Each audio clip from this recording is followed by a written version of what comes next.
Mga sa kakaiba, nakakakaba, mga hindi nakikita ng pangkaraniwang mata, pero nakatingin sila. Hindi may paliwanag ng karaniwang kaalaman, kaya tayo na paglalaruan. Mga kwento ng kababalaghan, ibabahagi ni Benji Felipe. Kasindak-sindak. Sindak-sindak. Tuwing linggo, alas 10 hanggang alas 11 ng gabi. Kung nararamdaman mo lang, dapat bang paniwalaan? Kasindak-sindak. Sa Radyo 5, 92.3 News FM. Transmitting live from our brand new studios at TV5 Media Center and Reliance Mandaluyong. By land, by sea, and on air. Mula sa pinakabaksyong newsroom sa buong bansa. 25,000 watts. Radyo 5, 92.3 News FM. Iwanan mo na ang lumang tunog ng AM. Hindi nakikita ng pangkaraniwang mata, hindi may paliwanag ng pangkaraniwang kalaman. Nararamdaman mo lang, dapat bang paniwalaan? Magdasal na kayo. Papasok na tayo sa malim-malim na mundo.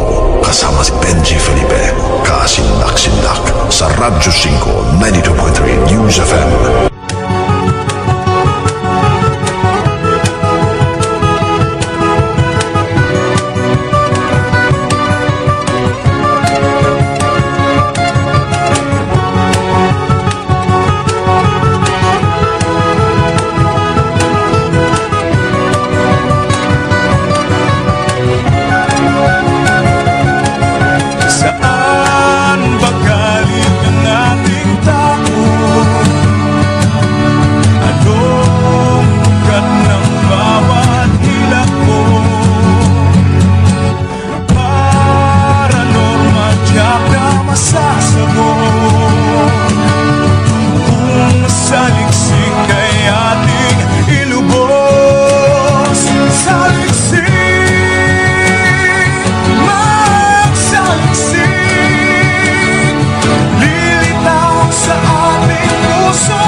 Sa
Magsama-sama tayong muli sa Kasindak-Sindak.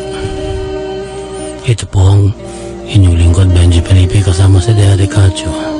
Maghahatid ng mga kwento at sasagutin ang mga tanong ninyo tungkol sa panaginip at kababalaghan dito sa nag-iisang Science of Paranormal Radio Show, ang Kasindak-Sindak. Ang mga dapat ninyo abangan ngayong gabi: paranormal world, ano ang trance, tatalakayin ang babaeng nagpakamatay sa hotel at nagbabalik ang kaluluwa para mambulabog ng customers, ikukwento. Ang babaeng sinulog ang bangkay pero nagpapakita pa rin sino siya kilalanin. Ang multong boses na narinig sa telepono, abangan. Ang pinugutan ng ulo at nagpapakita ang pugot na kaluluwa, ilalahad. Ang kwento ng kaluluwa ni Rose na binansagang Lady in Red, babalikan. Kumakain ba kayo ng pusit? Alamin ang pinagmulan ng lahing ito.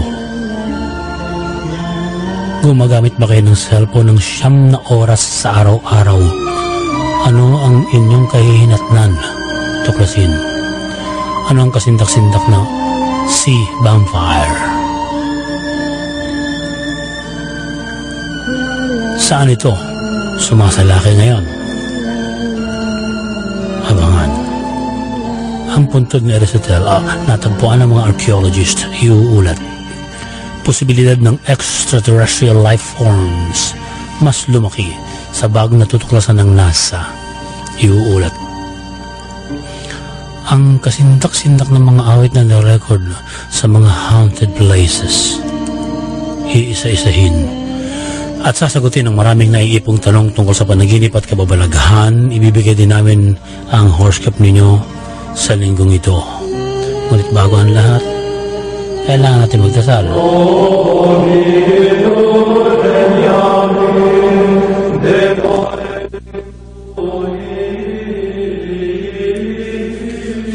Diyos, ang mga hinihiling po namin, nagabayan niyo kami at paglinawin ang aming puso't isip.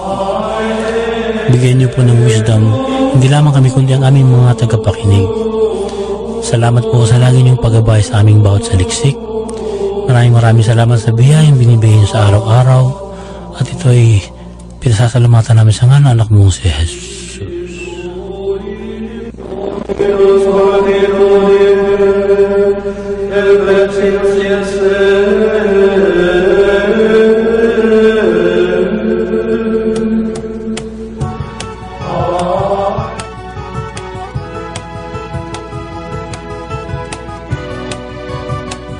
Magbibigay kami ng paliwanag tungkol sa paranormal word natin na trance.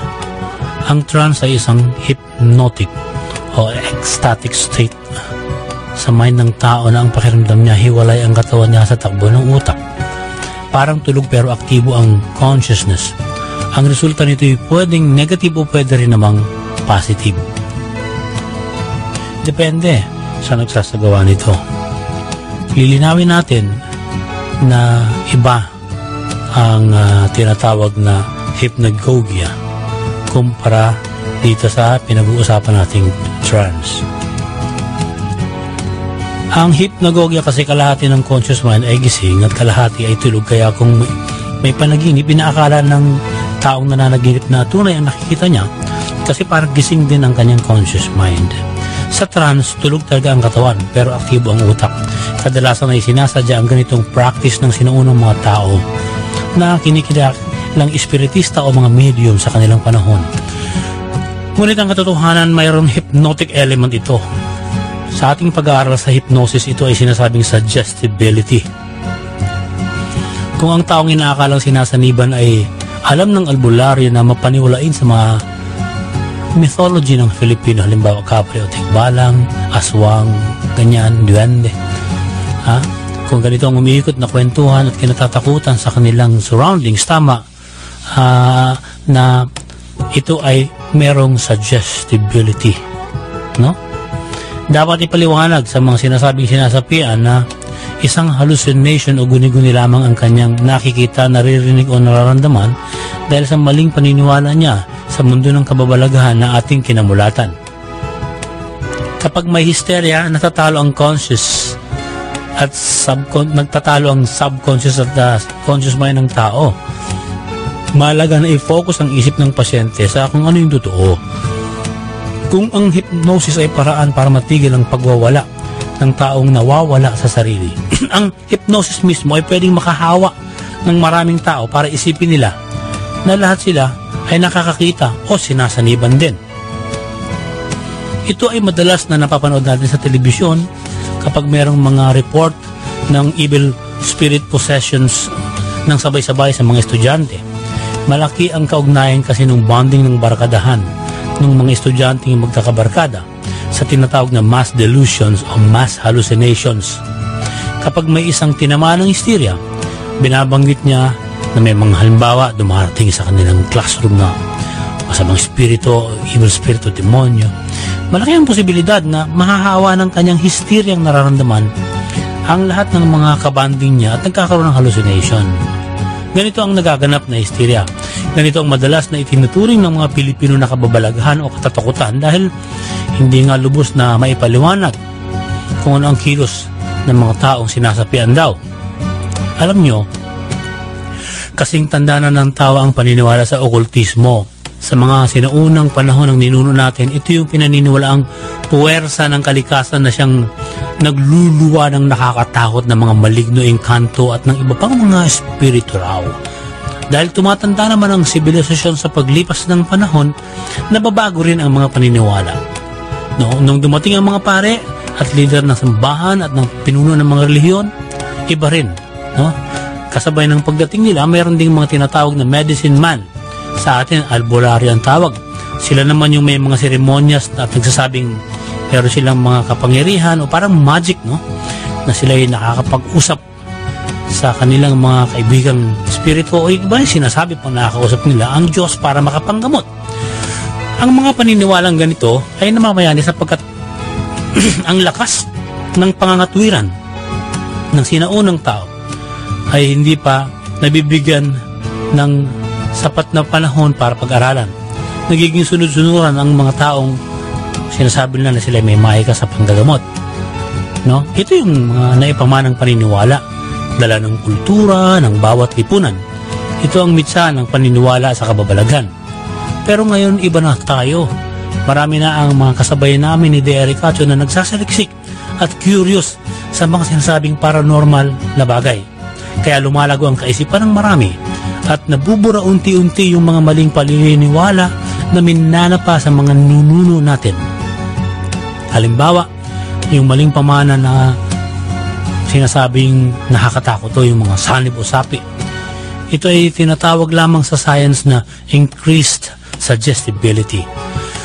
Kung hinihinalang sinasapian ng isang tao, tatawag ng albularyo at naniniwala naman yung albularyo na may kapangyarihan siya para palayasin ang sinasabing demonyo sa katawan ng sinasapian, tumataas yung paniniwala ng marami nakakarinig sa sinasabing sapi o sanib. Kapag patuloy niya namang tinatawag yung sinasabing sumasaping masamang espiritu sa katawan ng taong napoposes daw, yung kamalayan ng tao na inaatake ay tumataas ang mental delusion. Bunga ito ng increased suggestibility ng albularyo na nagsasabing, oo, may demonyo dyan sa katawan mo. Kaya tumitindi lalo ang hysteria at ang mga ganitong posibilidad ng hysteria ay dahil sa pagkakaroon ng elemento ng suggestibility. Dito gumagana yung tinatawag na temporary loss of person's identity. Ito yung sitwasyon ng trance na isang hypnotic o ecstatic state.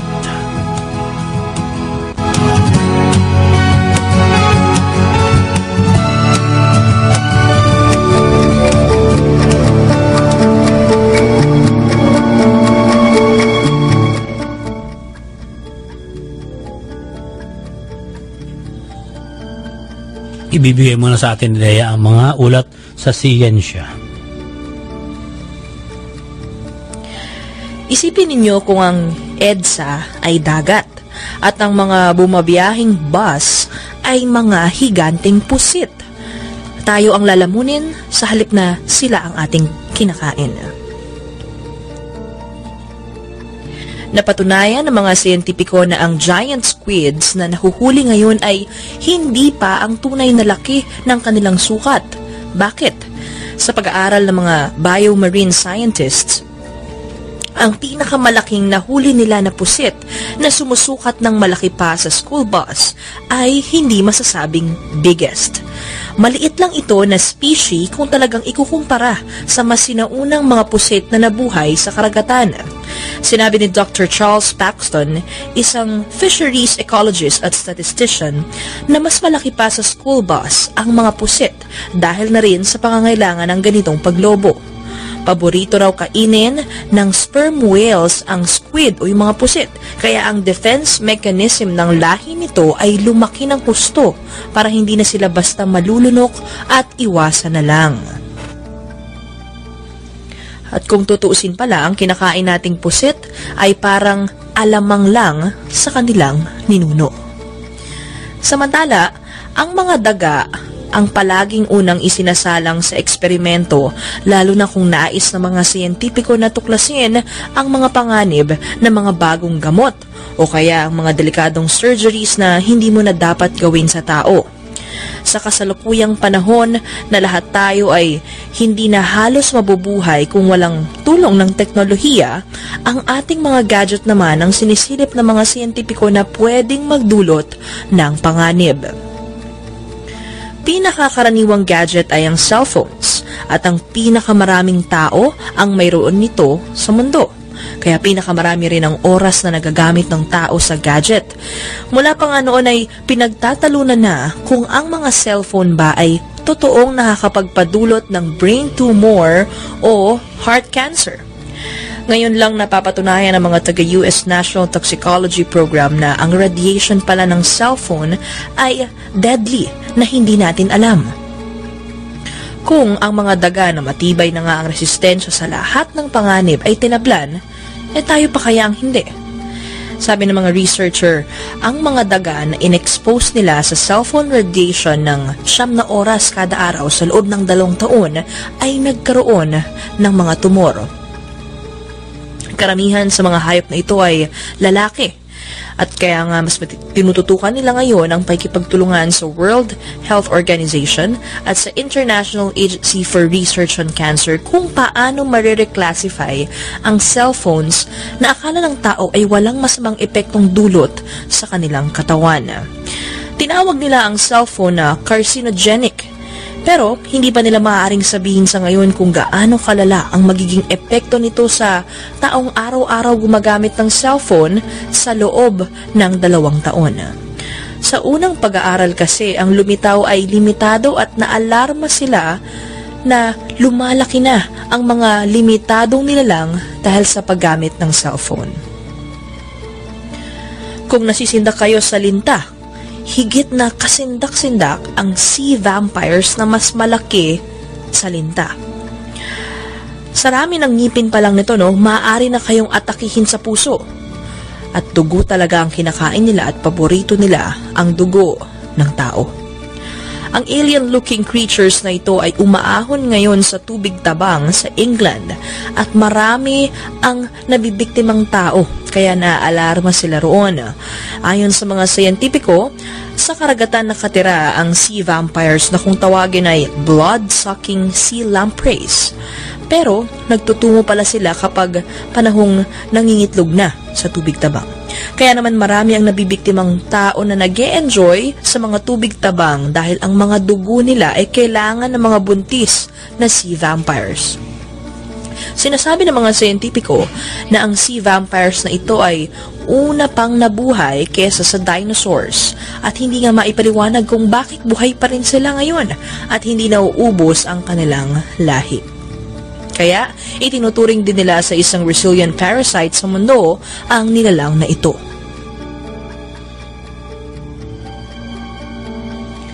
Samantala, ang unang itinuturing na tunay na scientist sa mundo ay si Aristotle.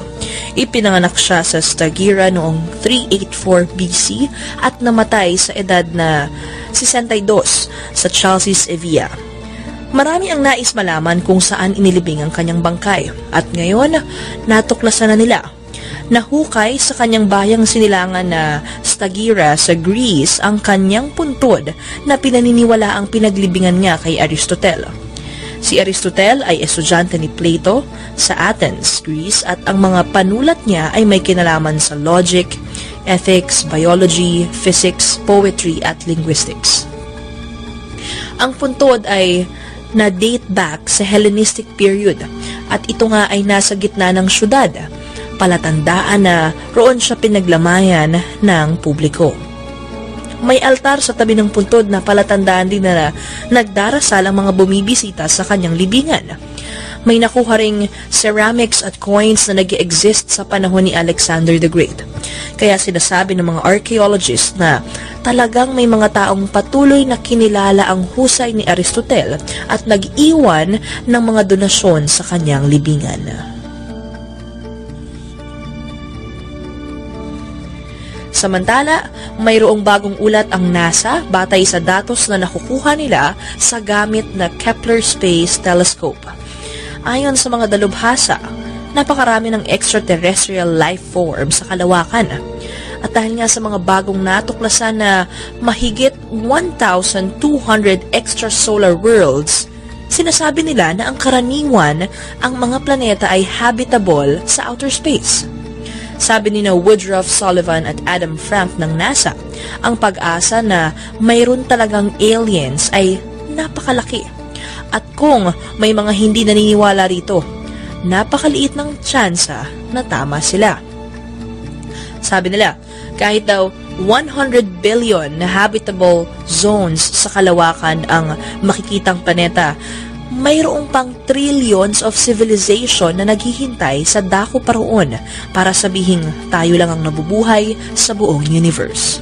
Ibinabatay nila ang mga nakukuhang data sa pag-aaral ngayon sa dati ng pag-aaral ng astronomer na si Frank Drake. Si Frank Drake ay naging sikat noong 1961 dahil sa kanyang equations tungkol sa mga planeta na mayroong ibang nabubuhay na civilizations. At bilang pagtatapos, sinabi ng dalawa na maraming planeta talaga ang pwedeng alagaan para magkaroon ng aktibidad ng biology.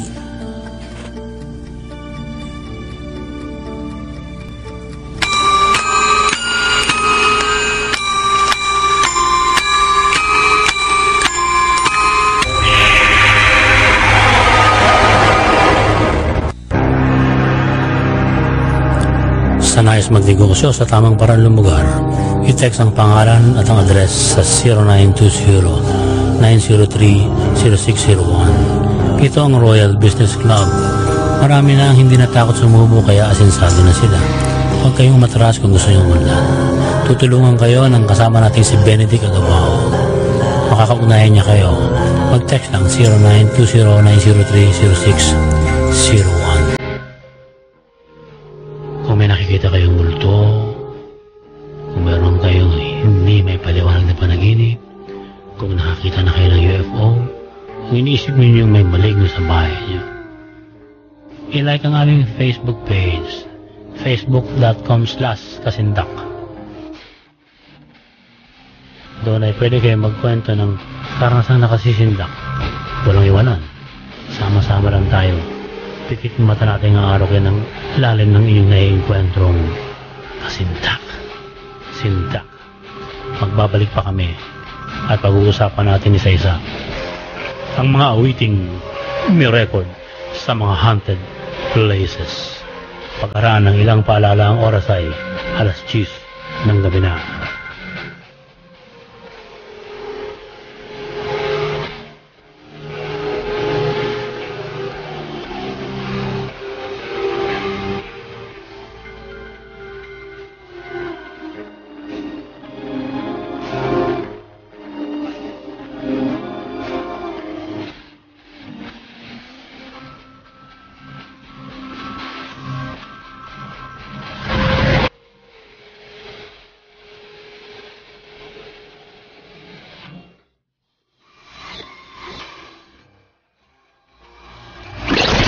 Nagbabalik ang paborito mong programa pagkatapos ng ilang paalala dito sa Radyo 5 92.3 News FM.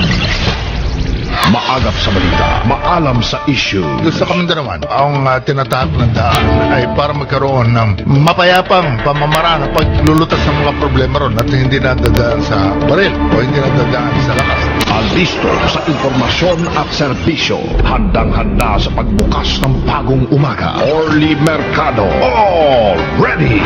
Senator, Secretary, Professor at Environmentalist. Mauunahan ba sa paghimay ng mga usaping bumabalot sa bansa? Pag nag-isip ng tao, nagsara ng isip na ganun kayo, kayo mga mandarambong kayo magnanakaw kayo, etc. Napakahirap palitan yung impression yung sinasabing perception. Kaya sa politika, napaka-importante hindi lamang yung katotohanan, kung hindi yung pananaw sa katotohanan. Been there, done that na siya ng paulit-ulit, kaya di na mapapaikot-ikot pa. Lunes hanggang Biyernes, alas 6 hanggang alas 8 ng umaga. Orly Mercado, all ready. Wala nang iba pa sa umaga. All ready ka na ba? Dahil this early, it's Orly. Wala na sir, Orly lang. Sa Radyo 5, 92.3 News FM.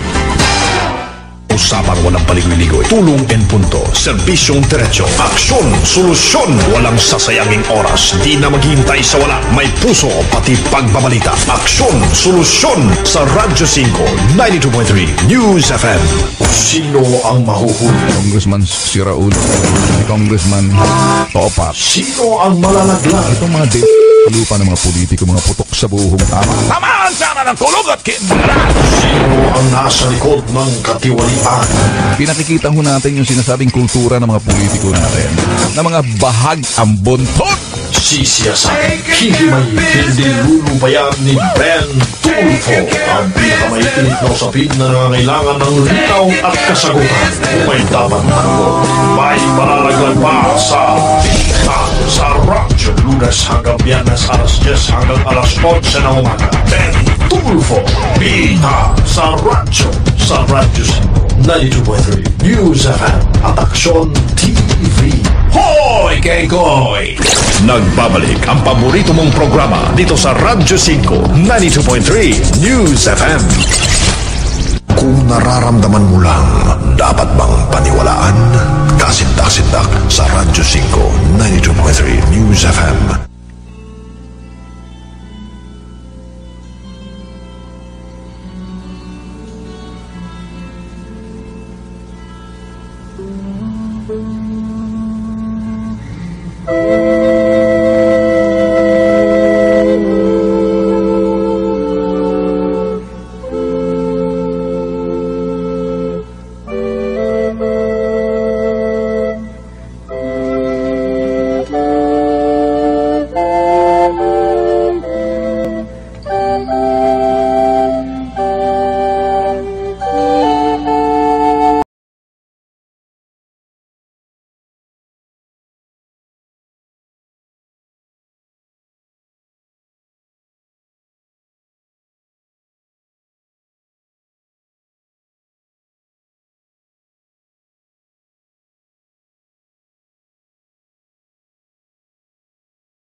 Na musika, mayroong nakatagong misteryo sa likod ng karamihan sa mga awiting ito.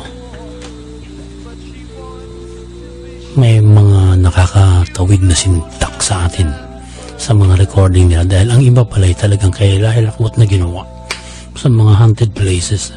Narito ang ilan sa mga awiting maaaring pamilyar sa ibang tagapakinig natin. Isa-isahin natin. Unahin natin ang Blood Sugar Sex Magic. Ang awit na ito ay kinikilala bilang isa sa pinakamahusay na album noong dekada 90. Ang album na Blood Sugar Sex Magic ay mayroong mga sikat na kanta tulad ng Under the Bridge at Give It Away. Ang album ay nirecord ng bandang Red Hot Chili Peppers noong 1991. Ang mga kanta sa album ay may kaugnayan sa sex at drugs. Ang spelling ng Magic o M-A-G-I-K ay inspirasyon ng banda sa Thelema religion na inilunsad ni Aleister Crowley. Ang sex magic ay madalas na nababanggit ni Aleister Crowley sa kanyang pagtuturo ng okultismo. Si Crowley ay sinasabing isang Satanist. Inirecord ng banda ang album sa dating bahay na tinirahan ni Harry Houdini sa Los Angeles. Ang mansyon ay nasa Laurel Canyon at ito ay tinayo noong 1918. Noong 1991 na inirecord ng banda ang mga kanta sa album, kilala na ang mansyon bilang haunted place at ang kanilang drummer na si Chad Smith ay hindi pumayag na abutin ng gabi. Pero ang ibang kabanda niya ay inabot ng gabi sa recording. May dahilan nga si Chad para matakot. Sa isang group photo na ginamit sa album cover, may lumitaw na orb sa ulo ng singer na si Anthony Kiedis. Hindi ito karaniwang orb dahil iba ang hugis. Sa ilang pag-aaral, may mga entity o energy na nakukunan ng picture kapag lumalabas ang orb. Ang sumunod na nag-record sa mansyon na tinirhan ni Houdini, ang heavy metal band na Slipknot. Sinasabi nila na mayroon din silang naranasang pagpaparamdam ng ibang elemento habang may recording doon.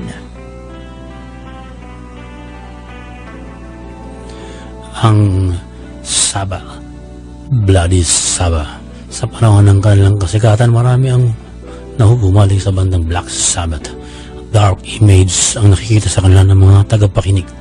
Kahit hindi naman talaga mahilig sa black art ang grupong ito mula sa Birmingham, England, marami ang mga okultismo na sumusunod sa kanila noong dekada 60 hanggang 70. Isa sa mga dahilan ay ang pag-record nila ng kanta noong 1973 sa isang haunted location. Ang Clearwater Castle ay nilagyan nila ng production design na nakakatakot para gamitin sa kanilang recording. Ang 17th century na kastilyong ito ay ginamit na rin ng bandang naririnig ninyo yung Led Zeppelin at ng Bad Company, isa ring banda. Ang mga nabanggit na dalawang ito ay merong satanic image sa kanilang panahon. Ang Led Zeppelin nga, ang kumanta nito naririnig yung Stairway to Heaven na sinasabing meron daw satanic message. Ang Black Sabbath ay nagkaroon ng isang practice sa basement ng castle na tinatawag na dungeon. Sabi ng guitarist nila na si Tony Iommi, noong nagre-rehearsal sila kasama ang bahista na si Geezer Butler at ang bukalistang si Ozzy Osbourne, may nakita silang isang anino. Dahil hindi naman sila natatakot, hinabol nila ang anino at naglaho. Noong ikwento nila sa may-ari ng castle kung ba't ganun, ang sagot sa kanila, pag may bisita sila, sadyang nagpapakita ang aninong multo.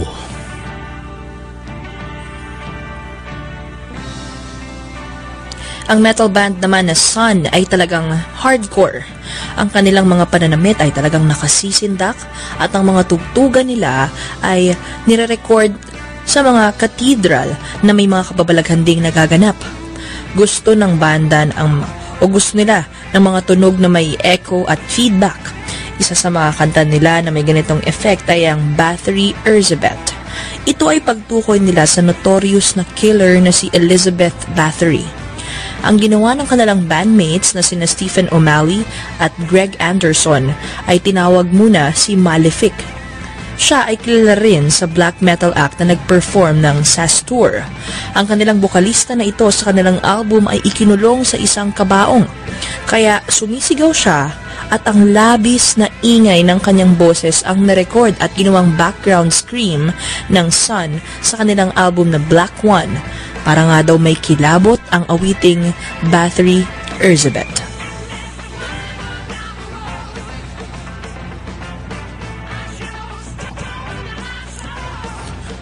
Yung channeling of Lady Elizabeth Bathory feat, the coffee. Dahil sa kasikatan din ni Elizabeth Bathory, na babaeng pinakamaraming pinatay sa kasaysayan, pati ang magkakaibigan sa Slovakia na bumuo ng banda, si Stephanie Burnett Colliar ay nag-record ng live at ito ay kanilang inialay kay Elizabeth Bathory. Ang lugar kung saan sila nag-record ay sa village sa Bisnova, kung saan naroon ang Castais Castle. Ang kastilyong ito, tinarahan noong 1611 ni Elizabeth Bathory. Dito niya tinutorture ang mga aliping babae, at kapag patay na ang mga babae, binibiyak niya ang katawan at sinasalok ang dugo upang ipampaligo. Naniniwala si Bathory na ang mga birhen, kapag pinapatay at ipinaliligo ang dugo, ay nagbibigay ng fountain of youth. Dahil sa nagtong kasindak-sindak na kasaysayan, ang Castais Castle ay pinamumugaran ng maraming kaluluwang naghihinaing pa rin hanggang ngayon, at ito ay pinupunta ng maraming ghost hunters. Sa kanilang kanta na Blood Countess, nalikha ng 3, ang makalumang awit ay lumitaw at mayroong kilabot sa nagdaang kasaysayan ni Bathory. Mayroon ding isang black metal band na tinawag na Burzum. Isa sa miyembro nito ay si Christian Vikernes aka Varg na isinilang sa Norway. Noong dekada 90, sikat na sikat si Varg sa black metal scene. Ang hawak niya ay bass. Sumali siya sa bandang Mayhem. Iniwan ni Varg ang dati niyang banda dahil nagpakamatay ang kanilang lead singer na si Per Olin. At ang trahedya ay kinunan niya ng picture, tsaka naman ginamit ang larawan ng nagpatiwakal na bandmate sa isang album na pinamagatang The Dawn of the Black Hearts. Kinuha niya rin ang ilang piraso ng bungo at utak ng nagpakamatay na singer. Ang bungo ay ginawa niyang mga kwintas at ipinamigay sa mga miyembro ng bagong bandang sinamahan niya nga, ang bandang Mayhem. Kilala rin si Varg bilang isa sa mga sumunog sa ilang simbahan sa Norway noong 1992 hanggang 1993. At noong taong 1993 nga, pinatay ni Varg ang kabanda niyang si Arseth, ang gitarista nila. Sinasabi niya na self-defense ang ginawa niyang pagpatay sa loob mismo ng apartment nito sa Oslo. May balak daw si Arseth na patayin siya, kaya inunahan na niya.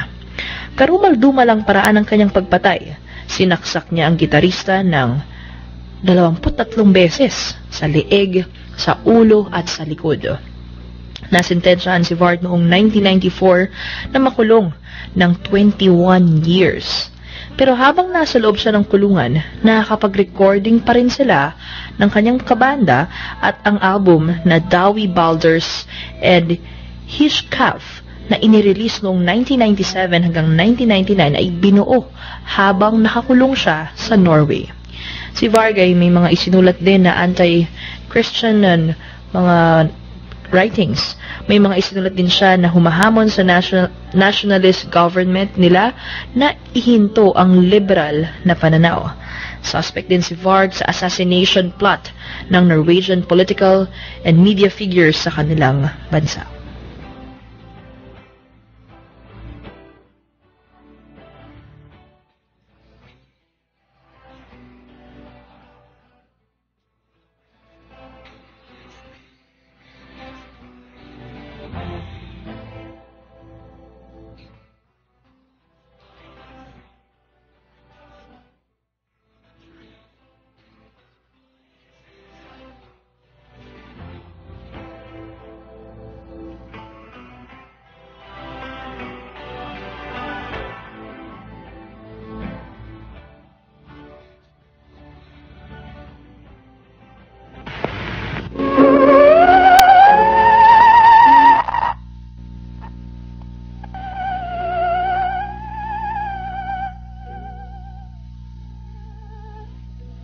Sasagutin muna natin ang ilang mga tanong tungkol sa panaginip at kababalaghan. Sabi ni Leonardic Betanes Aguinaldo, sobrang napakaganda ng mga topic ninyo about sa mga lihim sa likod ng sistemang politikal sa ating bansa. Ang mga katotohanan ito ang dapat na unawaan ng lahat sa atin para mamulat tayo sa dapat nating pananaw sa nangyayari sa paligid. Thank you, Leno. Mas kasindak-sindak, di ba? Pero sasabihin ko pa rin, God bless us, dahil maraming katulad ninyo ang gustong mamulat. Si MC Carlo ng Davao, good evening, kasindak-sindak. Si Carlo po ito ng Tagum City, Davao. Lagi po akong nakikinig sa inyong magandang programa gabi-gabi, kahit na nakakatakot o natatakot ako sa background music ninyo. Tanong ko lang po, kung bakit kaya o kaya kong mamanipula ang panaginip ko? Yun bang kaya kong lumipad sa panaginip? Every time kasi na managinip ako na may humahabol sa akin, ay iisipin ko lang na lumilipad ako para maiwasan ko sila. At lumilipad naman po talaga ako sa aking panaginip. Well, Carlo, may kalayaan kang makakilos sa bagay-bagay na nais mong gawin sa waking life, kaya mo napapanaginipan yan. Sabi ni Jovan Bibat, sana mabasa niyo ang request ko. Totoo ba ang rapture? Lagi ako nakikinig ng kasindak-sindak at sana masagot niyo ang tanong. Alam mo, para sa amin, Jovan, nangyayari na ang rapture. Hindi sa paglalarawan sa Biblia, kundi sa nangyayaring pagpapahirap sa ating bansa. Lalo na ng mga outside forces, no? Kaysa hintayin natin ang kinatatakotang rapture, buong puso nating tulungan ang bago nating presidente na si President Rudy Duterte bilang Pangulo na ng bansa. At siya nga yung huling baraha natin eh. Kung huling baraha siya, ang magiging kasunod nito, matatalo na tayo lahat pag hindi tayo nagkaisa. Si Ronnie Comendador, yung mga panaginip ko po noon tapos na panaginipan ko ulit, malalaman ko na lang, napanaginipan ko na naman ito. Kasi feeling ko, parang tapos ko na po itong mapanaginipan. Okay, nag-gets ko yung sinasabi mo, Ronnie, no? So, parang paulit-ulit na yung dream. tinatawag dyan kasi is recurring dreams, no? Ang recurring dreams, nagbibigay ito ng isang lesson nga para sa iyong sarili, Ronnie. Normal na kapag nagising ka, hindi mo talaga maaalala yung panaginip. Kaya kung nais ibigay na mensahe sa iyo ng subconscious mind mo ay mauulit hanggang sa pakiramdam mo, sasabihin mo sa sarili mo na, parang napanaginipan ko na ito, no? So, yung advice nga namin sa'yo, subukan mong makontrol din yung panaginip mo at malaman mo yung bawat detalye para sa iyong ikaunlad. Sabi niya, itago na lang po ang pangalan ko. Ano ang kahulugan ng panaginip ko na nahulog kami sa tulay? Nalunod kami sa malalim na ilog. Nakaaon ako, nakaligtas ako. Ang mga kasama ko, hindi ko na nakita. Well, pinipigilan mong mailabas ang iyong tunay na nararamdaman doon sa taong kasama mong mahulog o nahulog sa tulay. Indikasyon din yan na maaaring may isang tao o bagay o sitwasyon sa iyong waking life na kukonekta sa inyong dalawa. Sabi ni Barney Rose, sana makapag-upload kayo sa FB ng audio clip ng episode niyo para yung mga katulad kong hindi nakakasubaybay lagi, may oras sa programa niyo makinig. More power daw sa atin. Salamat, Barney Rose, pero bawal po ang gamitin ko mismo ang audio ng Radyo 5 sa anumang purpose, maliban sa News 5 everywhere. Wala kaming discretion naman kung gagamitin ng boss ng News 5B ang aming programa o hindi. Actually, hindi ko naman tinatakot. May mga nagre-record nito na walang pahintulot. Pwede silang habulin ng TV5 kung i-upload nila, pero hindi naman kami ang pagbigay sa kanila ng pahintulot. Pwede nyo kami i-quote. Pwede nyo kunin yung ilang istorya. Kung gustong ikwento sa mga estudyante, hindi naman bawal eh. Pero yung buong programa, hindi pwedeng i-record tapos gagamitin sa iba without written permit from the management of TV5 and Radyo 5. Yung gumagawa niyan at their own risk, no? Kasi pahabulin sila ng management. Si Christine Danio, good evening. Paano po kapag nanaginip ka na may isang burol, tapos lahat ng kakilala mo, yung mga mahalaga sa buhay mo, umiiyak, at pagtingin mo nga sa kabaho, ikaw na po yung nakahigarwon. Hindi naman po madalas, pero mahigit ilang beses na rin po, ilang beses ko na po itong napapanaginipan. May mensahe po ba yun, no? At saka minsan po, kinukutuban ako, madalas po akong may nararamdaman na kakaiba. May naranasan nga po ako, ilang beses po akong nagpakita sa akin ng isang babaeng nakaitim na may na nakabestida at nakaitim na belo. Nakaharang sa mukha niya, kaya hindi mo makita yung mukha niya. Mahaba ito siguro hanggang dibdib niya ito. Well, dun sa panaginip mo, Christine, no, may isang bagay o aspetong yung sarili na magtatapos na. Imbis kasi naharapin mo o bigyang aksyon yung isang alituntunin, mas nais mo na lang kalimutan ito at mag-move on. Sabi ni Hanbin Cute, Sir at Ma'am, anong ibig sabihin ng panaginip na meron daw swimming pool sa likod bahay namin? Pero in real life, wala kami swimming pool. Sa panaginip, napupuno yung pool. Ay, hindi raw napupuno yung pool sa panaginip. Well, Hanbin, nais ng iyong subconscious na makapag-relax ka pansamantala, no? Kailangan mong i-acknowledge at unawain ang iyong nararamdaman sa isang tao o sitwasyon sa iyong waking life. Sabi ni Carlo de Agua, sana po i-discuss nyo yung Gold for Humanity sa World Wealth di umano ni Marcos. Ganito yan. No? kung yung ginto ng Yamashita Treasure ang pinag-uusapan, maraming nalilin lang. Nakuha na ng Central Intelligence Agency, CIA, noong 1945. Ang gintong ito, at according to History Channel, ito ay nagkakahalaga lamang ng $2 million ng panahon yun. Ang $2 million, sinati nila sa dalawa. Yung isa, nilagay nila sa vault ng CIA sa Pentagon. At yung $1 million, pinakawalan nila yung isang Japanese na may mataas na katungkulan na prisoner of war. At inutusan na magtayo ng pro-American movement sa Japan. Ang ginto naman na sinasabi mo kung ito ay yung tungkol sa nawawalang mga ginto sa Central Bank, gold bullions, mga certificate ito. Sabi, noong EDSA Revolution, dinala raw ni Marcos sa Hawaii. Pero sabi ng immigration sa Hawaii, 140 million lang pesos ang dalang pera ng pamilya ni Marcos. Tapos, yung nawawala ding 27 billion pesos noong panahong nagkaroon ng EDSA 1, hindi rin may ipaliwanag kung nasaan, no? At meron pang nawawalang $10 million noon. Kaya ang Central Bank at saka ang Philippine National Bank ni-raid ng panahon na mawala ang mga Marcos.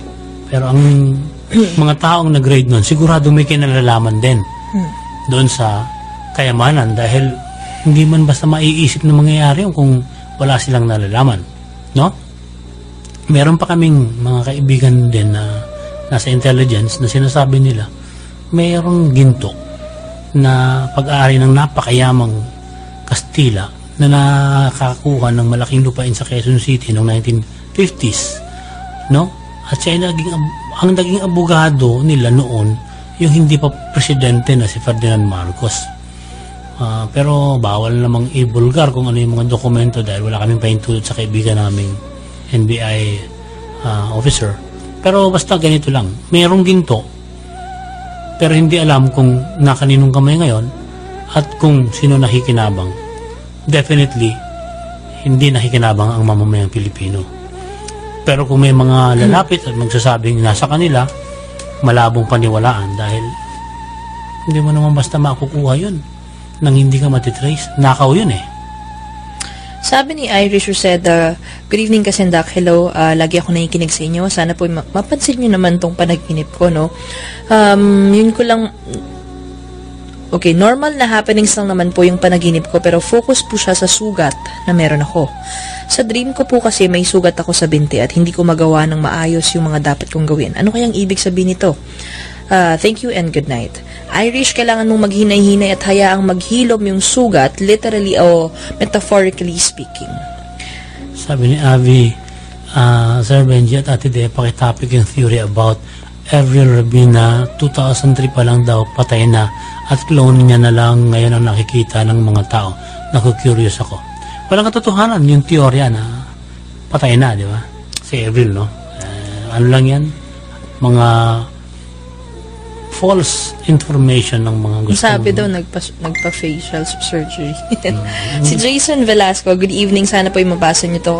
Kasi yung kaibigan ko, may napanaginipan siya na umiiyak yung isa sa mga classmates namin. Tapos nung sunod na po na gabi, ganun din po yung iba naming kaklase, no? Ano kayang ibig sabihin ng panaginip niya? At binabati ko nga po pala yung mga katropa ko, si Bernard, si Brian, at si Ryan ng Muntinlupa. Thank you and more power. More power po sa mga taga Muntinlupa. Okay. Jason, yung panaginip niya, yung may kaugnayan sa nararamdaman niya sa kaklaseng umiiyak, no? Suriing mabuti kung may hidwaan bang naganap between him, yung friend mo, at yung kaklase mo na parehong din naging ganun. Sabi ni Ian Kalpatura, magandang gabi. Tagapakinig niyo ako. Tatanong ko paano kapag papabigil ang tingin ka, parang may taong nakatingin sa gilid mo o sa likod mo. Pakipaliwanag. Nararanasan ko. Pakibati nga po ang mga taga-Batasan at ang Kalpatura family. Listening po. Malikmata ang tawag ng day, di ba? Wala lang yan, huwag mong pansinin. ang multo, hinarap mo na, nariyan pa. Si Lisa Perito CR, ask ko lang ano ibig sabihin ng panaginip na may hatak-hatak na ataol pero hindi naman nakakatakot. Para pa nga pong enjoy at may kinuha po ako sa loob nito na naka-box na silver na kwintas. Maraming salamat. Lisa, yung panaginip mo ay nagre-representa sa mga ideya o na hagis ng gawain mo na hindi nagagamit pa at handa ka ng ilibing ang mga ito sa limot. Marahil ay may mga pagkakataon na hindi ka na nasisiyahan kaya handa ka nang mawala ito. Sabi ni Jasper Billones, pakitapik ang Illuminati. Bago ko lang napakinggan yung kasindak-sindak radyo kaya hindi ko alam yung Illuminati. Ang tagal na kasi namin inuulit-ulit ito at napakahaba talaga eh. No? Hindi lang mo 2 oras ang kakainin kasi. Pero sige, kung ano, pagka tinalakay namin to, mga 5 linggo na sunod-sunod, puro yun ang pag-uusapan natin, ang haba ng kwento.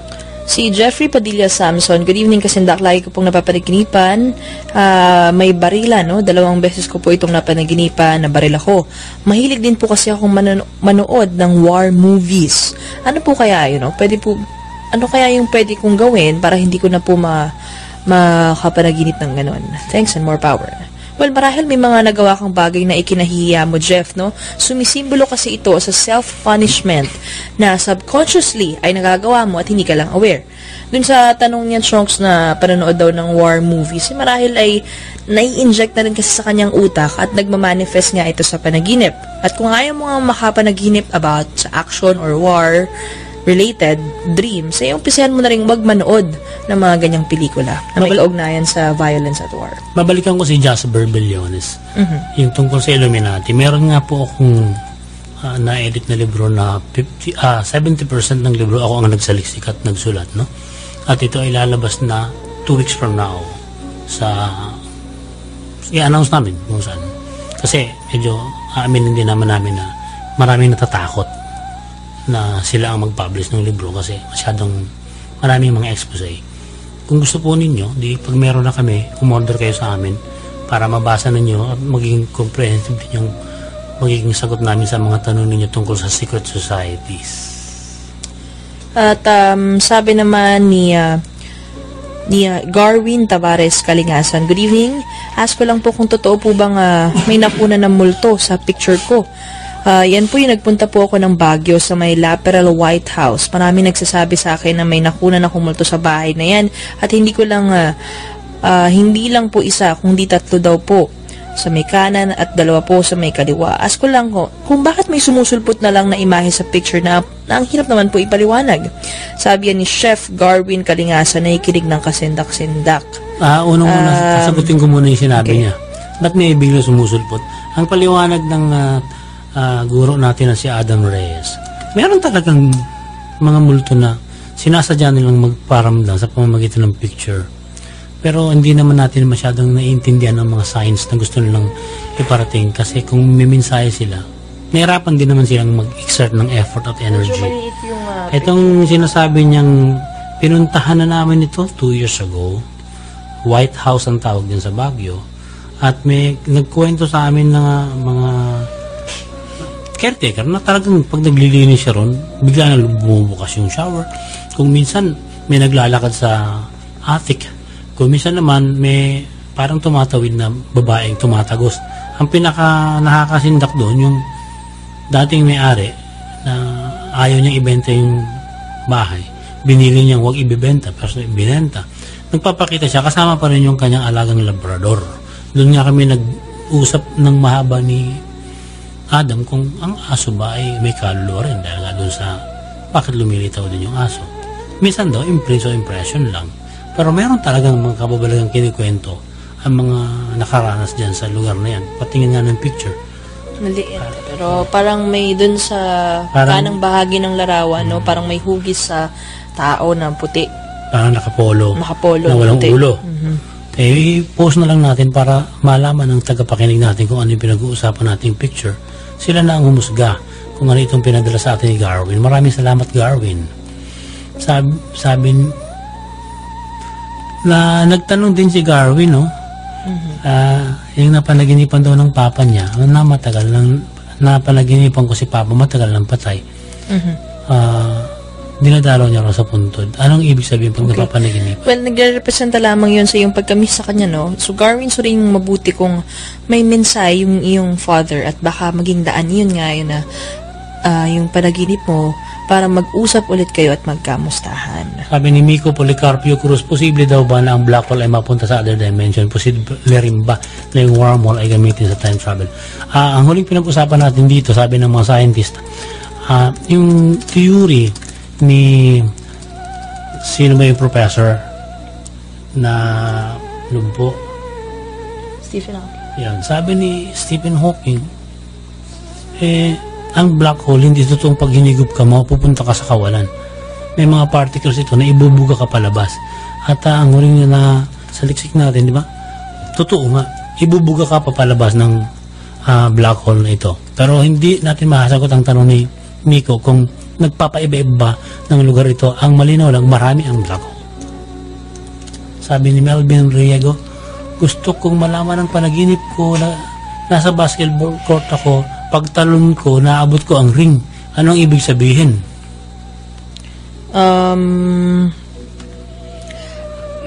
Melvin, indikasyon yan na kailangan mo ng teamwork at cooperation sa grupong kinabibilangan mo sa ngayon. No? So, kailangan mo yung mga kasamahan mo upang makamit nga yung goal na pinapangarap. Sabi ni John Paul De Lovino, pakitapik ang Agartha, The Subterranean World. Matagal na akong tagapakinig, nahihiya akong mag-request kasi baka hindi niya nga pansinin.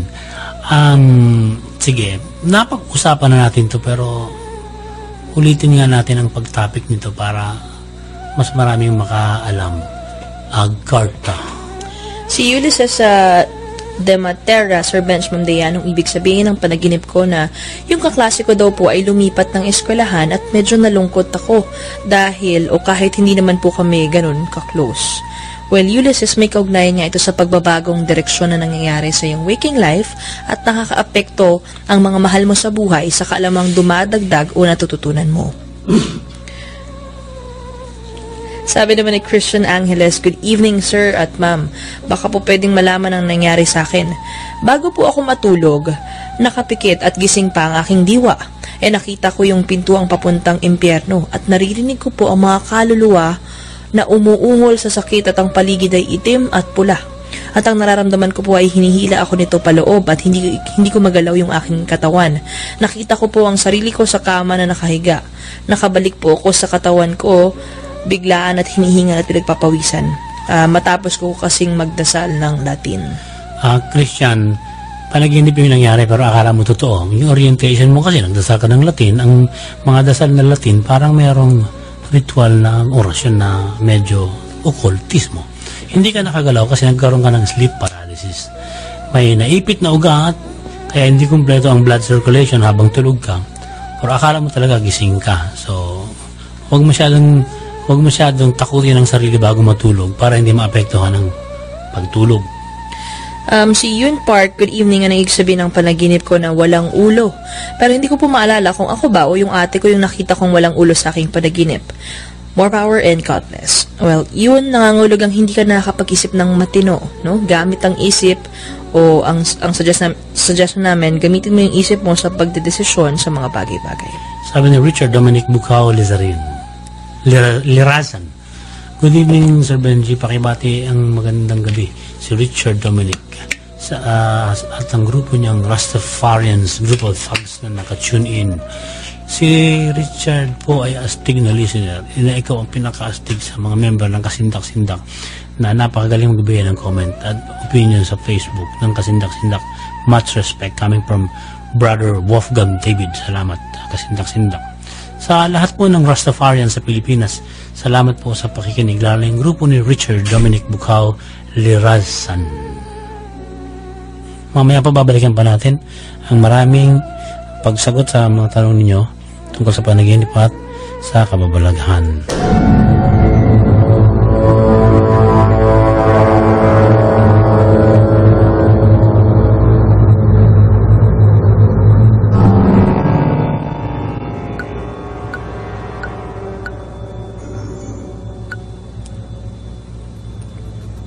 Narito ang ikalawang bahagi ng pinag-uusapan natin mga babaeng nagmumulto dahil sa dinanas na parusa nung nabubuhay pa sila.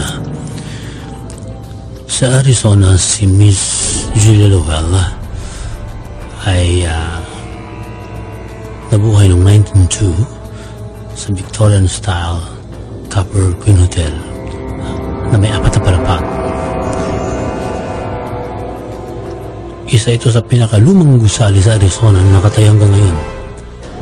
Marami ang mga taga-Bisbee ang pamilyar sa kasindak-sindak na istorya at pagpaparamdam ni Miss Julia Lowell. Si Lowell ay isang prostitute ng 1930s na nagtatrabaho sa Copper Queen Hotel. Siyang babaeng madalas na napapaibig ng kanyang mga kliyente.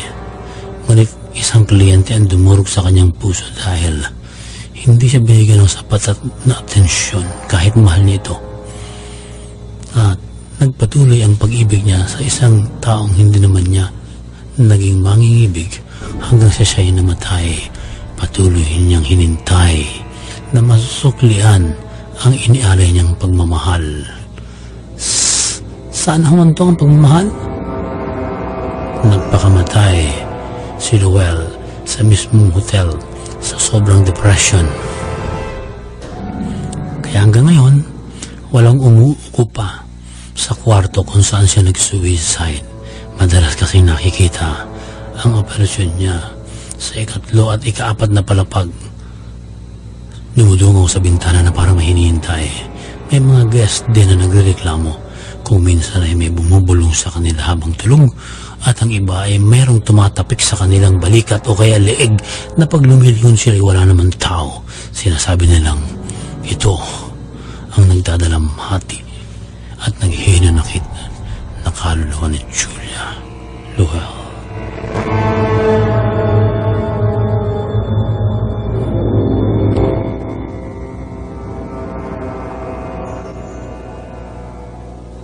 Si Miss Josie Arlington naman ay taga New Orleans. Pagkatapos na mamatay ng ina ni Josie noong 1868, nangulila siya sa edad na 4 na taon. Sa lahat ang kanyang pamumuhay at gusto niyang meron sanang umampun sa kanya. Sinubukan naman niya magtrabaho nung lumaki, ngunit hindi siya makita ng trabahong marangal hanggang sa may makapag-recruit sa kanya nung magdalaga at siya ay sa pilitang nag-prostitute. Sumikat siya, naging agresibo at naging violente bilang prostitute. May mga pagkakataong nangangagat siya ng tenga ng kapwa niya prostitute kapag naaagawan siya ng kliyente. Hanggang kalaunan ay si Josie pinatay ng isang prostitute. Ang kanyang kapatid na lalaki siguro ay nagalit sa kanya at ginantihan ng kanyang kapatid. Yun ang nagmulat kay Josie para tumigil na sa kanyang hanapbuhay. Nag-iba siya ng landas at umangat ang pamumuhay hanggang sa nakilala na siya sa hanay ng mga elitistang pamilya sa New Orleans. Nang tumanda siya at bago namatay, hiniling niya na mailibing siya sa isang mamahaling sementeryo at siya ay paggawa ng estatwa. Ngunit kahit patay na siya, hindi na nanahimik ang kaluluwa ni Josie. Noong 1914, nagsimulang masaksihan ang kanyang paglilitaw. Ang kanyang puntod ay kanyang madalas na dinadalaw at nagpaparamdam siya. May pagkakataong ang estatwa niya ay umaapoy na lang na bigla. Dahil maraming taong nasisindak sa pagpaparamdam ni Josie, nagpasya ang local government na sunugin ang bangkay niya sa loob ng nicho at ilipat ang abo sa ibang libingan. Ngunit may ilang nagsasabi na kahit wala na rin ang abo ni Josie, naroon pa rin sa kanyang dating libingan ang aparisyon at meron pa rin lumilito na babaeng kung minsan ay umaapoy kung saan niliping ang kanyang bangkay.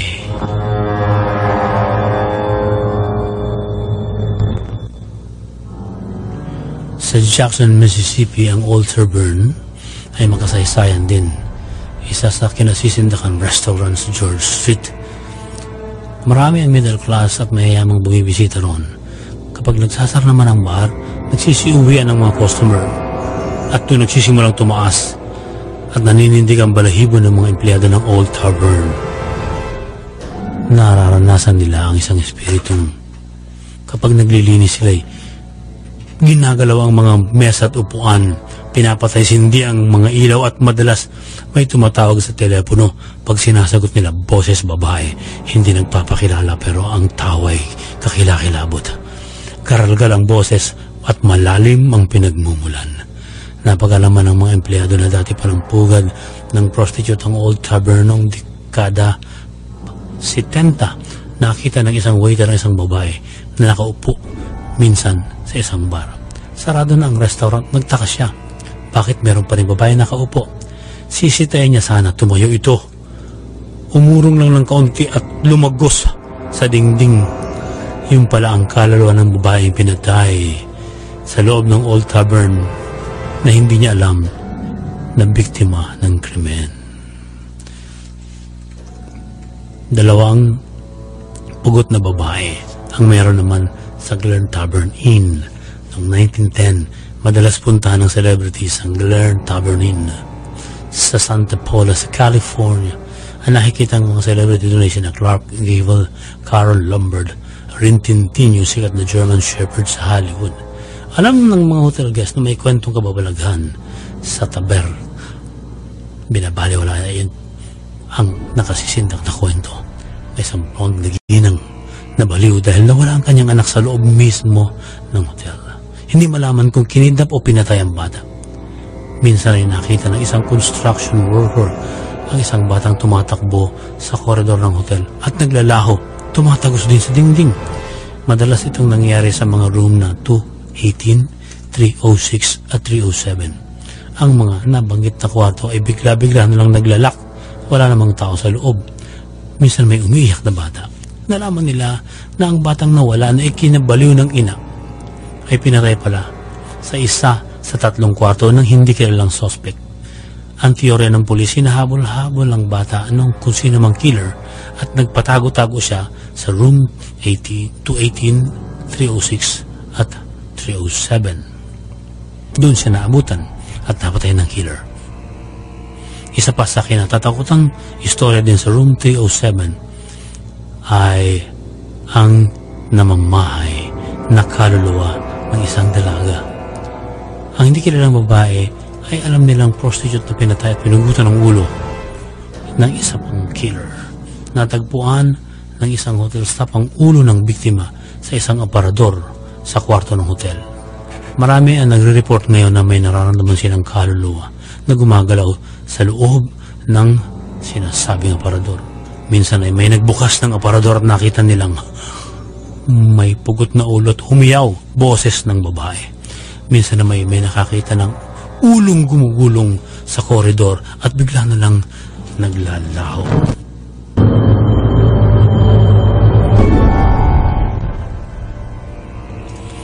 Ang kwento naman ng The Lady in Red sa Mizpah Hotel. Maraming mining companies na itinatayo sa pagsimula ng 20th century sa Nevada, USA at nakilala ang Mizpah Hotel noong 1907 na natili itong pinakamalaking gusali sa Nevada hanggang 1929. Hanggang ngayon, ang tinagurang Lady in Red na si Evelyn Mae Johnson ang kinatatakutang multo sa lugar. Ayon sa mga kwentong kumakalat, tumira sa hotel si Evelyn at nagtrabaho bilang prostitute. Ang tawag sa kanya ng mga kliyente ay Rose. Noong 1914, ang dati niyang nakarelasyong lalaki ay bumisita sa hotel at nakita ni Rose na may kasama na itong iba. Nagselos siya dahil iba't iba ang lalaking ini-entertain ni Rose gabi-gabi. Kaya ang lalaking dumating na dating karelasyon ni Rose ay nag-isip na gumawa ng masama. Dinukot ng lalaki si Rose habang naglalakad sa hallway ng hotel. Itinali sa room 504, sinakal at pinagsasaksak hanggang sa mamatay. Doon nagsimula ang pagpaparamdam ng kaluluwa ng tinuguruang The Lady in Red. Madalas ay nagsisimula ang pagpaparamdam ni Lady in Red sa mga hotel guest. May nakakakita ng single pearl earring o hikaw na perlas na nakalagay sa mga una ng kama pag nagigising sila. At sino mang humawak o kumuha ng nakikitang ng nakikitang hikaw ay hindi na nakakatulog. Napapanaginipan nila na sila ay sinasakal At pag sila'y nagigising, ang description nila sa sumasakal na babae ay ang babaeng si Lady in Red. Ito ang paraan ni Lady in Red para magparamdam na hindi siya natatahimik sa ginawang pagpatay sa kanya ng dating karelasyon. Kaya patuloy siyang nagmumulto sa sino mang pumupunta sa nabanggit na hotel. Kaya kung kayo po ay dadayo sa isang lugar, alamin ninyo ang kwento ng mga hotel na pinupuntahan ninyo.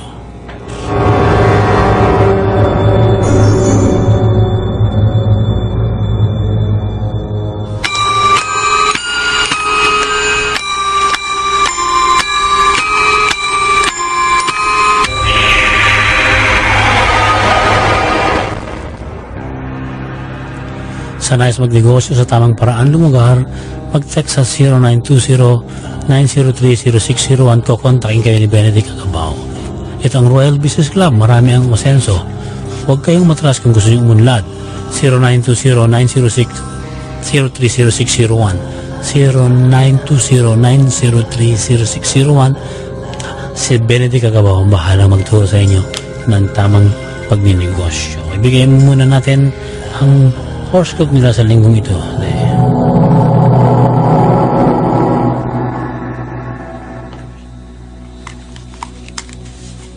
Narito na po ang horoscope para sa linggong ito sa Aries, March 21 hanggang April 19. Pag-isipan ang payo ng isang tao na pinahahalagahan ka. Tipirin ang enerhiya dahil baka hindi kayanin ang pagbugso ng emosyon sa mga susunod na araw. Ang pagsali sa personal fitness activities ay makatutulong sa iyong pangangatawan. Huwag basta-basta magtiwala sa mga kasamahan sa trabaho.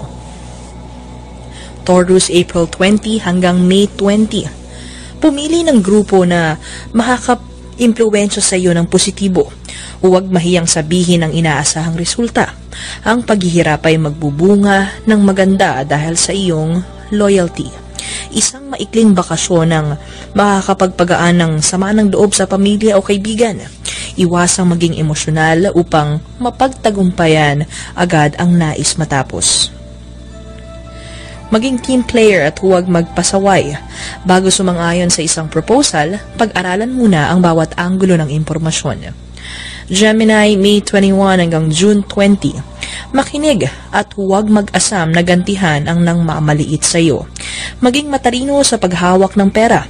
Isang ugali ang mapapansin sa iyo na hindi mo ikatutuwa dahil mas pinipiling isarado ang isip. Ang pagiging versatile sa trabaho ay makakapagpaangat sa iyong posisyon, tumulong sa nangangailangan, magtipid at ingatan ang legal na dokumentong may kaugnayan sa pamilya. Cancer, June 21 hanggang July 22. Mag-explore ng bagong interes at mauunawaan mong magiging maganda ito sa iyong pagkatao. Gamitin ang imahinasyon at i-express ang ninanais na pangarap. Bigyang oras ang pagdedesisyon sa pagpaplano sa buhay. Huwag magdalawang isip. Matuto sa pagkakamali sa nakaraan. Sumali sa mga aktibidad kasama ang kaibigan at mga bata. Isang argumento ang magpapahinto ng iyong plano. Leo, July 23 hanggang August 22. Huwag hayaang tumulong sa iba kung nakakaapekto ng iyong financial situation. Huwag i-pressure ang sarili para makapag-invest agad. Ang pagiging maunawain mo sa kapwa ay kukonekta sa isang taong tutulong sa iyong tagumpay. Magiging emosyonal dahil sa pagtatalo. May impress ang iba sa iyo dahil sa abilidad na ipinapakita sa mga kasama. Virgo, August 23 hanggang September 22. Magkakaroon ng limitasyon sa pagpili. Tanggapin ang katotohanan upang ma-justify mo ang susunod na plano. Huwag hayaang manumbalik ang mga dating problema. Maglaan ng lakas ng loob sa bagong matututunan. Magbigay ng ideya upang makatulong sa matalinong pagdedesisyon ng ibang tao. Huwag hayaang maliitin ka ng iba. Libra, September 23 hanggang October 22. Huwag mag-iwan ng isang bagay na aasa sa iyo ang iba. Bago magsagawa ng diskusyon sa isang issue, ipaunawa sa mga kasama na kinakailangan nitong gawin dahil kailangan ng isang pagbabago. Huwag hayaang panghinaan ka ng loob sa alipusta ng iba. Magplano kasamang isang espesyal na tao. Maglakad-lakad o huminto pansamantala para may enjoy ang quality ninyo sa isa't isa.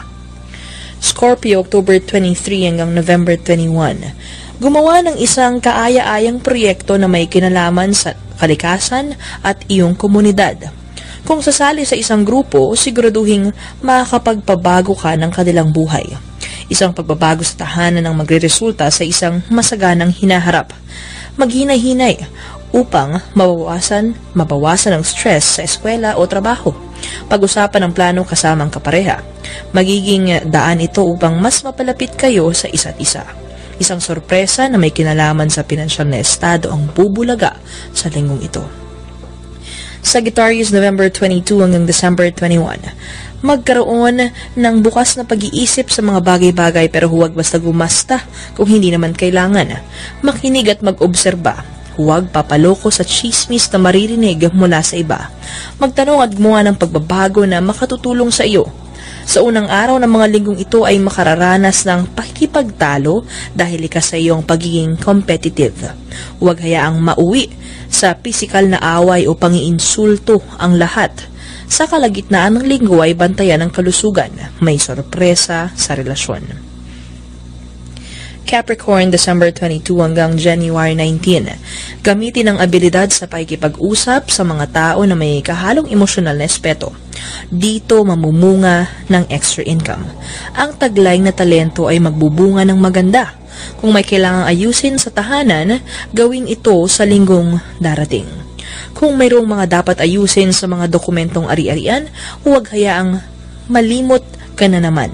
Asahang may masayang pagtitipon sa mga kabataan at sa kapamilya. Ikasisiyan nila ang iyong presensya. Huwag magpapatangay sa problema ng iba. Aquarius, January 20 hanggang February 18. Gawing makabuluhan para sa ibang tao ang linggong ito sa magagawa mong tulong. Bigyan ng panahon ng special romantic occasion. Ilabas ang tunay na saloobin para sa magandang resulta. Kung mayroong alok na magandang trabaho, pag-aralang mabuti. May taong hindi tama ang magiging impormasyong ihatid sa iyo, kaya huwag agad maniwala. Sa huling mga araw ng linggo ay may emosyonal na problemang maaasahan, pero huwag hayang ito ay makaperwisyo. Idaan sa tamang usapan, pero prangkahan. Pisces, February 19 hanggang March 20. Hayaang sumabay muna sa agos upang ang mga personal na sitwasyon ay magkaroon ng kasagutan, lalo na sa usapin ng relasyon sa mga kamag-anak o mga anak. Kung hindi kayang ibigay ang hinihingi nilang kasiyahan, maghanap ng ibang kasiyahan para sa kanila. Sa huling bahagi ng linggo may mga pressure na darating, kaya huwag kang bibigay. Huwag kaligtaan ang pansariling kaligayahan. Hindi naman mabuti na puri ikaw ang nagbibigay sa iba. Iwasan ang mga pag-iaya ng mga kaibigan na gagastos ka lamang. Mas makabubuting ilaan ang oras sa pagtupad ng mga personal na pangarap sa pamamagitan ng pagpaplano. Sa nais mong sundan ang aming horoscope, i-upload namin mamaya. Pati ang mga picture ng mga pinag-usapan natin dito, abangan po ninyo doon at kayong humusga. At tutuloy natin ang pagsagot sa ilan pang mga tanong tungkol sa panaginip at kababalaghan. Sabi ni Uwena Apostolero, kasindak-sindak, good evening. Tatanong ko, ano ang ibig sabihin ng panaginip na nanalo ako ng loto? 3 days ko na pong napapanaginipan. Maraming salamat. Ano ang ibig sabihin ng panaginip niya? Uwena, nagre-representa ito sa nais mong mamuhay na walang inaalala o pinoproblema na may kaugnayan nga sa pinansyal na aspeto ng iyong waking life. Sabi ni Denise Christian Canha Padaon, good evening Sir Benji, tanong ko lang po, no, is it possible na makausap ng tao ang Diyos? I am a religious person but oftentimes I can sense a demonic energy that surrounds me. But one time po nakahiga ako, hindi naman ako inaandok, and suddenly nawala ako sa sarili ko. I found myself in a dark place. And then I pray. I call the name of the Lord. Then unexpectedly, He responds. And yung boses niya po ay parang hindi ko maintindihan ng maramdaman. Para akong lumulutang while hearing His low tone of voice. At bigla na lang akong napaluha sa tuwa. And found myself sitting on my bed. Is it possible po ba, sir? Sana ay mabasa ninyo ito. Ang nangyari sa Denise ay automatic suggestion. Kasi iniisip mo na may evil spirit, yun yung orientation mo. Pero nararamdaman mo na nandyan lang yung Diyos. Kapag nag-concentrate ka, dumarating si Lord at kinakausap ka. Yung very divine yung feeling mo, no? Pati yung pakiramdam mo. So, ibig sabihin, meron ka ng automatic suggestion sa sarili mo. Pero hindi, sabi niya kasi, one time nakahiga siya, hindi siya inaantok, nawala siya sa sarili. Hindi ka nawala sa sarili. Nakatulog ka pero hindi mo alam. Sydney Soldavilla, good evening ma'am. Sir, ano po bang ibig sabihin kapag nanaginip ka ng kalsada at tulay? Thanks po sa pagbasa at more power sa inyo. Nay, yung panaginip mo ay may kinalaman sa direksyong tinatahak mo sa iyong waking life, no? Idetali mo nga kung ano yung kalsadang binabaybay mo. Lubak-lubak ba, diretso o pazigzag? Kasi sabi daw nila, no, kapag maraming curves ang daan, ibig sabihin maaari kang makaranas ng matinding pagsubok bago mo makamit ang pinapangarap. Wala siyang pangalan na naginip siya. Yung mama ko may katabing kalansay sa Nanagip kama. yung mother niya. Tapos bigla na lang umulan ng mais. Ano ibig sabihin ng weird na panaginip? Yeah. So, may mga bagay na hindi pa nade-develop sa iyong mother, no? Marahil nasa planning stages pa lang siya sa isang proyekto na ginagawa niya at kailangan pag-aralang mabuti kung paano niya ito mapagtatagumpayan, no? Positibo yung isip ng iyong ina sa nangyayari sa kanyang buhay at alam niya sa huli ay maging maganda ang resulta. Kasi merong seed Merong seed. Merong idea, pero hindi pa kompleto. Sabi ni Renz Kwa Jui, taga Bacolod ako, Kuya Benji, matagal na akong tagapakinig. Marami akong natututunan at isishare ko sa mga katrabaho ko, sinishare ko. Ang kaibigan ko, linggo-linggo namin inaabangan ang programa nyo. Pabatiyag naman po ang mga taga Bacolod. Si Raymart Samson pala ito ng Bacolod. Good evening binabati po. namin si Raymart Samson at ang buong taga Bacolod. Salamat sa laging pagsubaybay. Si Fernlyn Alarcon, good evening Sir Benji. Pwede niyo po bang maitopic yung INC, Iglesia ni Cristo? Kung may kinalaman ba ito sa Illuminati, may pagkahawig po kasi yung logo nila. And pabati po pala na nakikinig yung mga friends ko na sina Jeffrey Aguirre at Daniel Batiao. Pati na po yung asawa ko na si Arlene Tuyak. Hello, nakikinig Arlene. siya. Okay. Actually, yung Iglesia ni Cristo lamang ang may structural design na Pinoy. Sa lakot ang pinagmulan ng kanilang structure, parang patusok yung mga hugis ng simbahan nila. Kasi Pilipino si Manalo Alangan namang gumaya siya sa iba. Walang masyadong nakakaalam na yung design na yan, Pinoy kasi sa lakot. Illuminati ba siya? Hindi pa namin nasasaliksik ang bagay na ito. Si Welmar Cabanilla, good evening kasindak. Tanong ko lang, no, madalas akong tumambay at tumudungo sa bintana namin na may puno.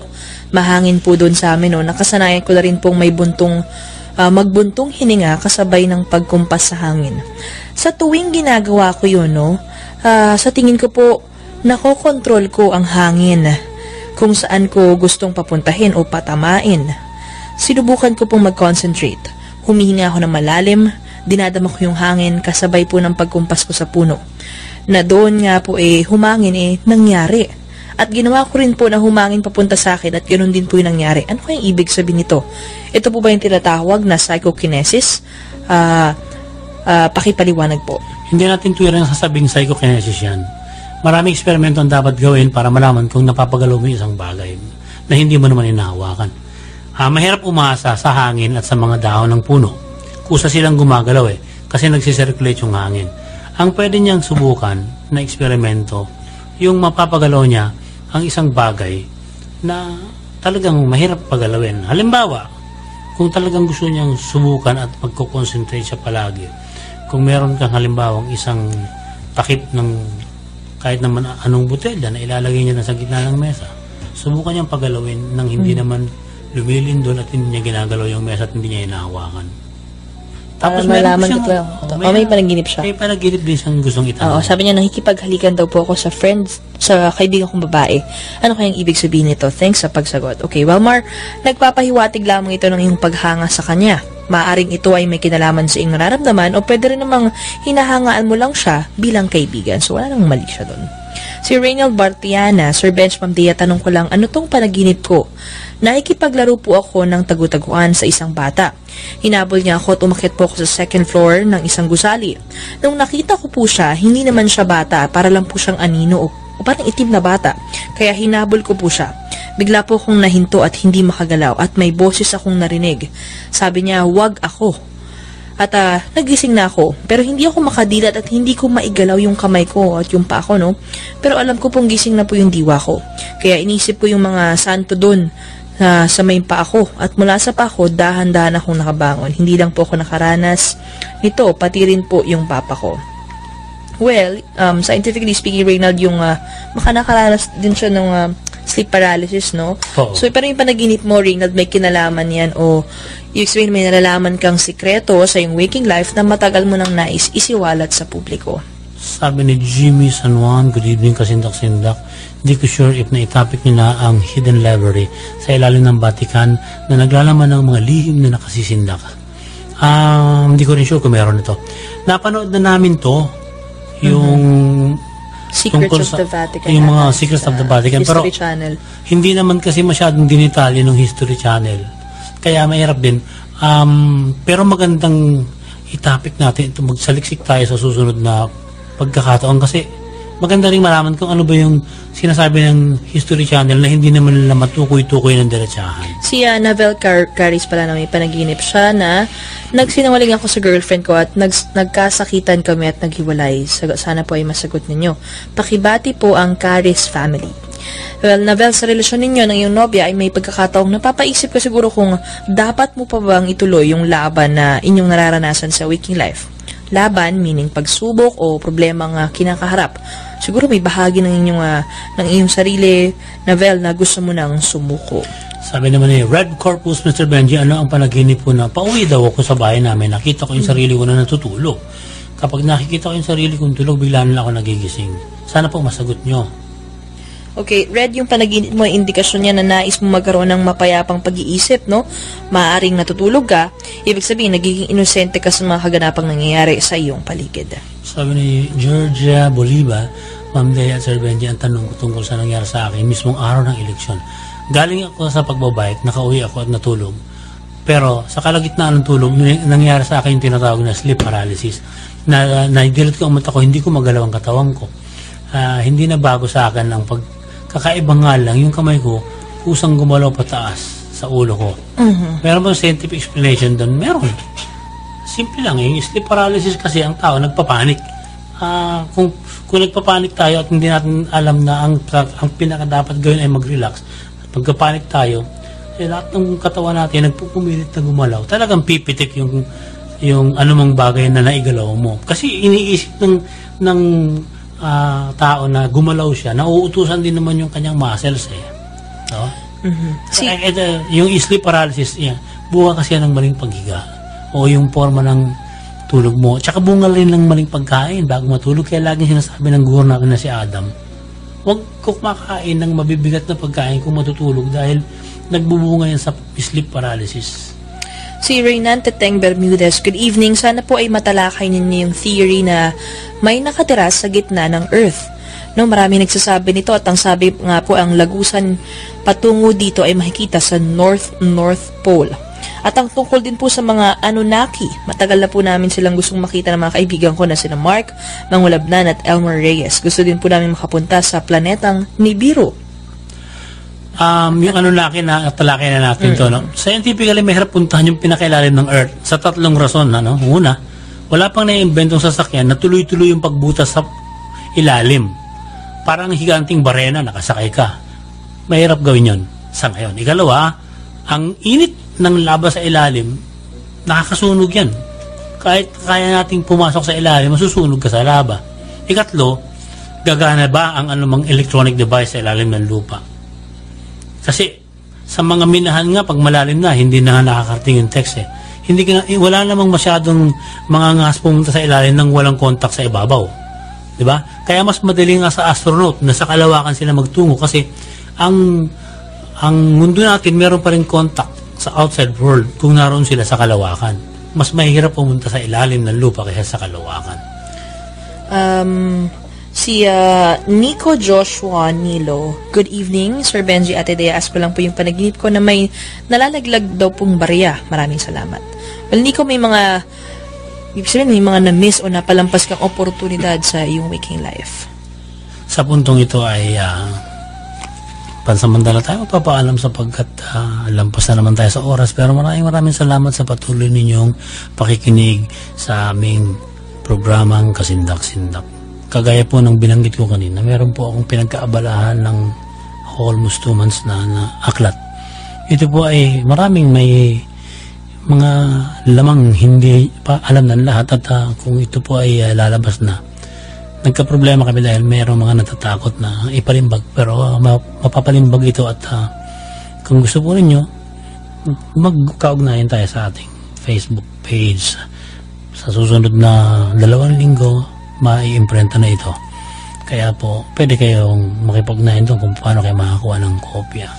Maraming salamat sa lahat ng tagapakinig ng Kasindak-Sindak at salamat din sa mga kasama natin na si Georgian Milian at si Edson Santelices at ang lagi nating katuwa na si Derek Cacho. Thank you rin sa mga kaibigan nating Plitora at si Perdi Gomez. Plitora Band po, binumo ni LJ ng inaanak ko na si Aldrin at nakikiramay ako sa pagkawala ng kanyang baby. Si Andrew, nakikinig din yan at si Jesser. Maraming salamat din kay Harold Bangit at kay Ana Manansala. Siyempre sa mga guro natin, si Adam Reyes, si Tulip Calisar, si Mark Calisar, Claire, LJ. Maraming salamat sa lahat ng mga member ng Vito Project na lagi namin katuwang sa pagsasaliksik sa paranormal na bagay. Hanggang sa susunod na linggong muli, ito po ang inyong kasama si Benji Felipe. Patuloy kayo magdasal para pagpalain tayo palagi ng poong may kapal.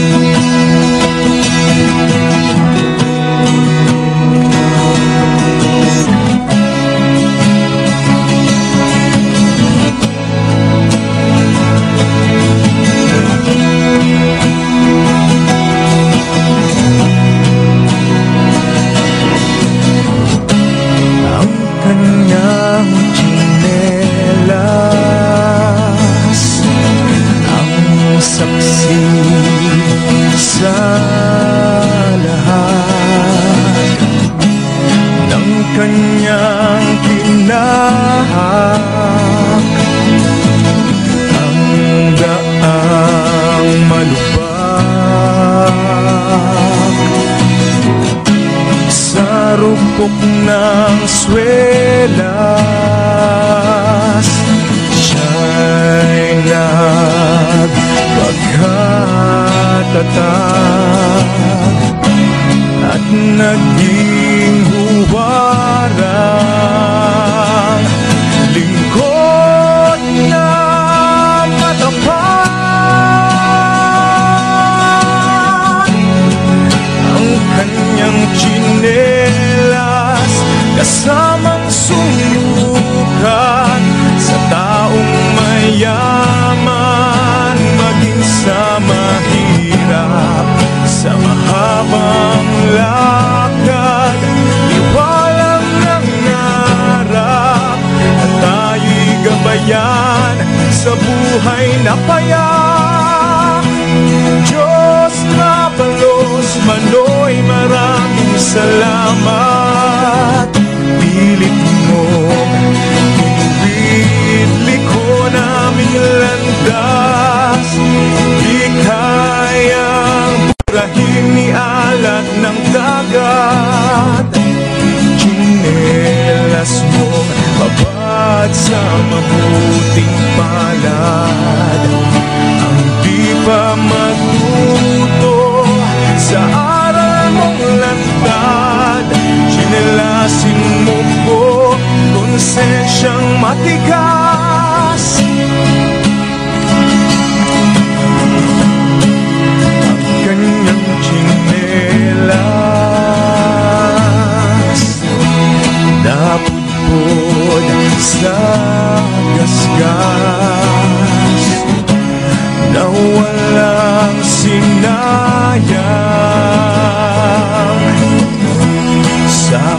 impact ng oras.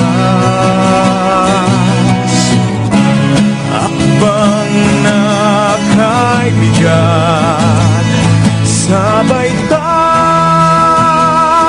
ng bukas,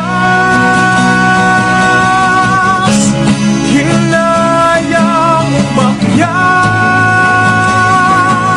at Diyos ang may basbas.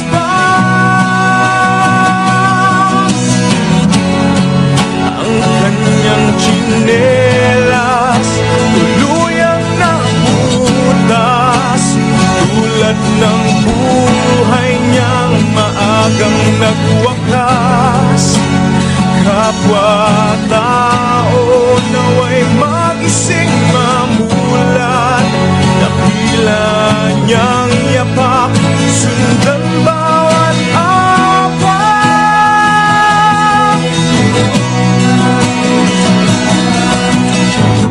Pilit mo, inuwili ko ng landas, di kayang purahin ni alat ng dagat.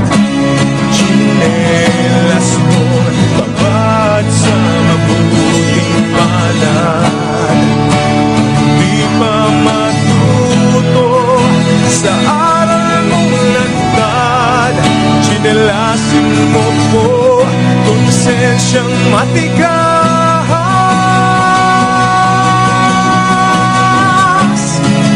Diyos mabalos, Manoy maraming salamat.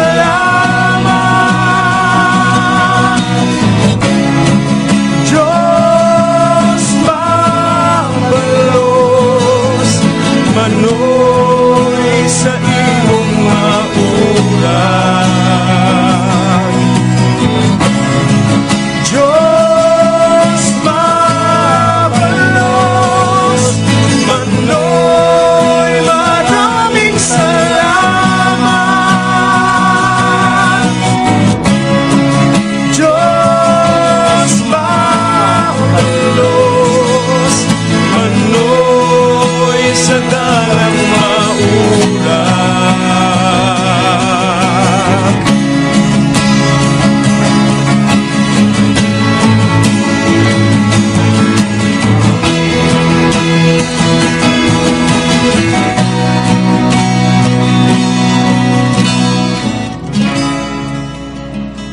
Maagap sa balita, maalam sa issue. Sa Kamindanao, ang tinatahak ng daan ay para magkaroon ng mapayapang pamamaraan at paglulutas ng mga problema ron at hindi nadadaan sa baril o hindi nadadaan sa lakas.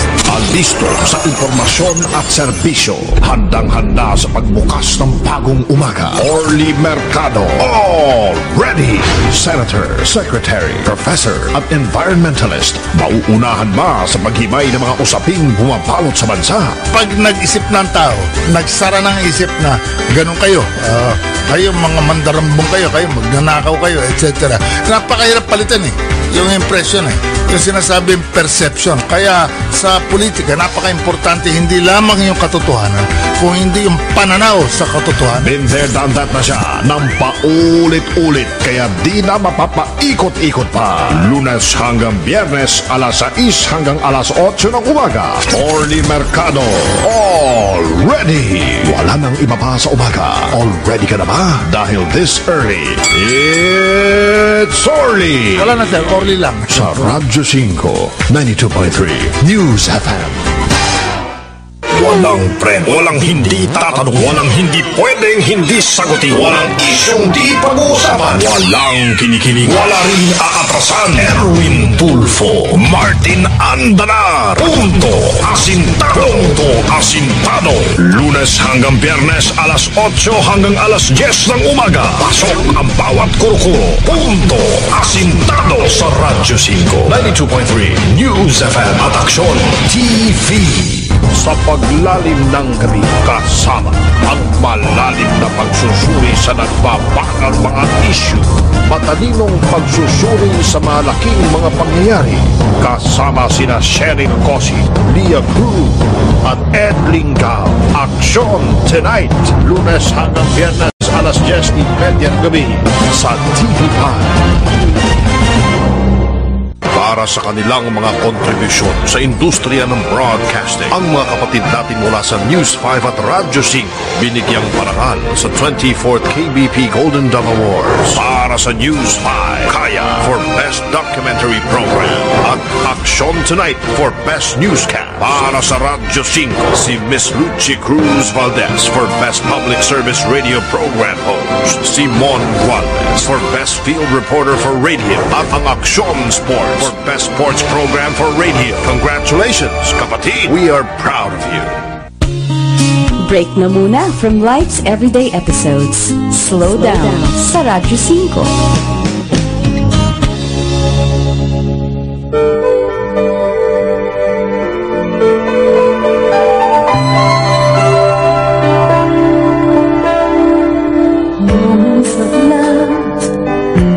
Beside you in the warm wonderland of the night. It's just you and me, making music to the beat of our hearts, lost in the stars, moments of love, bringing us closer together, sweet memories. I know we'll remember forever. Moments of love.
Break muna sa bilis ng mga pangyayari. Slow down sa Radyo 5.